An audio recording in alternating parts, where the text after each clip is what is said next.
عن ابن عباس رضی اللہ تعالی عنہما قال رسول اللہ صلی اللہ علیہ وسلم، سیدنا عبداللہ ابن عباس رضی اللہ تعالی عنہما سے روایت ہے، بیان کرتے ہیں، امرت ان اسجد علی 7 اعظم، آپ علیہ الصلوۃ والسلام بیان کرتے ہیں کہ مجھے 7 ہڈیوں پر 7 اعضاء پر سجدہ کرنے کا حکم دیا گیا۔ یہ ویسے حدیث پہلے بھی بیان ہوئی ہے، لیکن اب سجدہ کرنے کے طریقے میں یہ دوبارہ آئی۔ علی الجبہتی، پہلی جو ہڈی ہے، یہ پہلا جو عضو ہے وہ یہ جبہہ ہے۔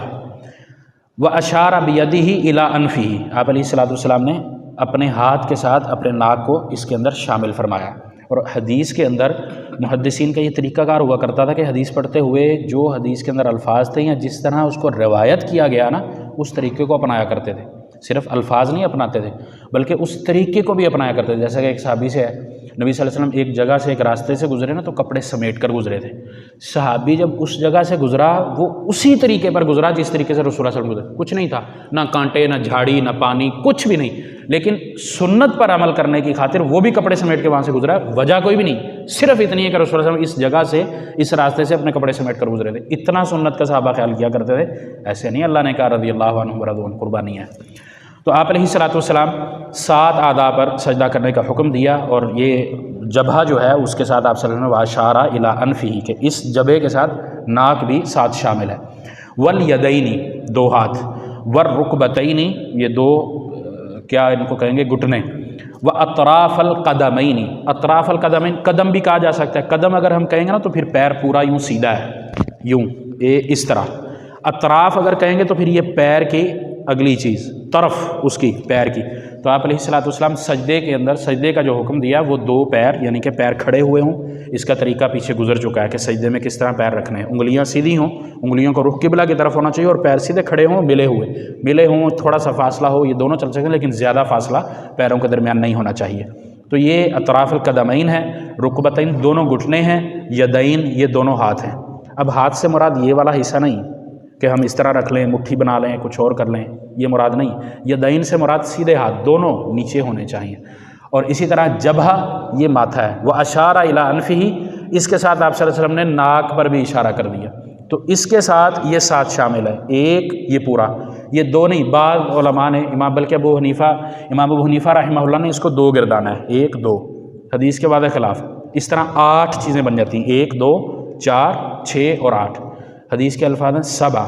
اور امام ابو حنیفہ رحمہ اللہ کے جو شاگرد ہیں، امام محمد ہوں یا امام ابو یوسف ہوں، اس طرح امام مالک ہوں، شافعی ہوں، دوسرے جو تینوں فقہاء ہیں، ان کے ہاتھ یہ ایک ہی چیز ہے۔ صرف اس میں تفرد جو کیا ہے وہ امام ابو حنیفہ رحمہ اللہ کا مذہب ہے، ان کے شاگردوں کا بھی یہ مذہب نہیں، وہ بھی اس کو ایک ہی سمجھتے ہیں جو حدیث کے اندر واضح الفاظ موجود ہیں۔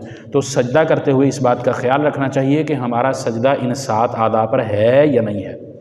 اور اس کے اندر ہاتھوں کے بارے میں پھر مینشن کرتا ہوں، عام طور پر ہم ہاتھ اور پیر کے اندر سستی کرتے ہیں کہ ہاتھ پورا رکھنے کی بجائے سمیٹ لیتے ہیں، یا یہ جگہ نیچے رکھی ہوئی ہوتی ہے، باقی ہاتھ یوں گول ہوتا ہے۔ یہ طریقہ سجدے کے اندر درست نہیں ہے، یہ اس کا حق ادا نہیں کرتا۔ اس طرح قدم ایک پیر اٹھا لیا یا ایک پیر پر دوسرا پیر رکھ دیا، یا انگلیاں اس طریقے سے نہیں ہیں جس طریقے سے سجدے، یعنی اطراف کا حق نہیں ادا ہو رہا، اطراف القدمین اس کا حق نہیں ادا ہو رہا، تو یہ سجدہ مکمل نہیں ہے، یہ سجدہ ناقص ہے۔ اور اسی طرح رسول اللہ صلی اللہ علیہ وسلم کی ایک اور حدیث بھی ہے جو مصنف ابن ابی شیبہ میں ہے، سیدنا اکرمہ رضی اللہ تعالیٰ عنہ سے ہے کہ آپ صلی اللہ علیہ وسلم نے ایک کو نماز پڑھتے دیکھا تو اس نے سجدہ کرتے ہوئے ماتھا لگایا، ناک نہیں لگایا۔ آپ صلی اللہ علیہ وسلم نے کہا اس کا سجدہ نہیں۔ جب سجدہ نہیں ہے تو پھر اس کی نماز نہیں، وہ رکعت نہیں۔ کیوں؟ سجدہ رکن ہے۔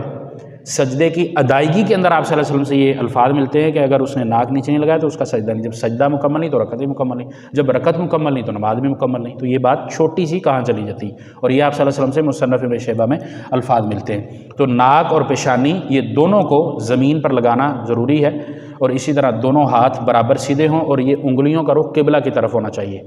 اس طریقہ، یہ طریقہ سجدے کا نہیں ہے، انگلیوں کا یہ فاصلہ ہونا یہ درست نہیں۔ انگلیاں اس طرح ہوں جو نہ بہت زیادہ زور لگا کے ہم یوں کریں، نہ اس کو یوں کریں، یہ طریقہ اس کا ہونا چاہیے۔ ہلکا تھا فاصلہ بھلے ہو، لیکن اس کا طریقہ یہ ہے کہ دونوں ہاتھوں کی انگلیاں اور انگوٹھا بھی وہ قبلہ کے رخ ہونا چاہیے۔ رکوع کے اندر اس کی کیفیت اور ہے، وہ حدیث آگے آئے گی، رکوع کی کیفیت پیچھے گزر بھی چکی۔ تو یہ رسول اللہ صلی اللہ علیہ وسلم کے سجدے کا طریقہ ہوتا تھا۔ ان 7 ہڈیوں پر ہم سجدہ کریں گے تو ہمارا سجدہ مکمل ہے۔